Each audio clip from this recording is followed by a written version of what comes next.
it's needlepointers.com. Do you find yourself a little upset at your sewing machine? Does it keep eating fabric and points when you start sewing? Or do you get a tangled mess of thread underneath the piece?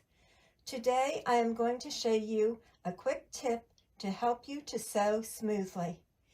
It's using leaders and enders.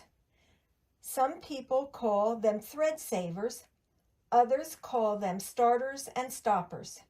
Here's how to use them. Grab a small piece of scrap fabric, place it under the presser foot.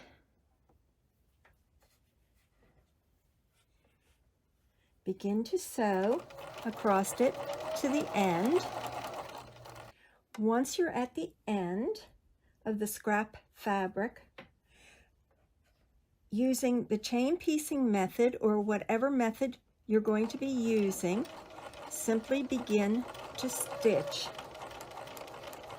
all the pieces without even lifting the presser foot.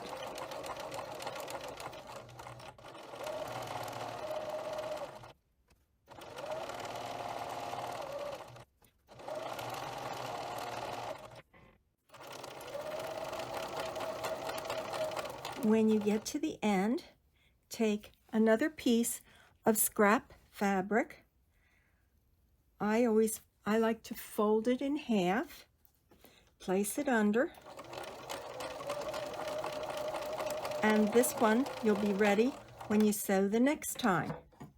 Snip the piece of thread between the ender and your piecing behind the presser foot, leaving the ender under the presser foot for the next piecing. The ender becomes the new leader as you start the next line of piecing. You can use the same scraps as leaders and enders to sew on and off until they are full of thread, then toss them. What are the advantages of using leaders and enders? It prevents thread from nesting on the underside of your seams. It saves thread over time by eliminating long tails of thread that are needed to be cut off. There's less chance of the fabric being drawn down into the needle hole of the throat needle plate.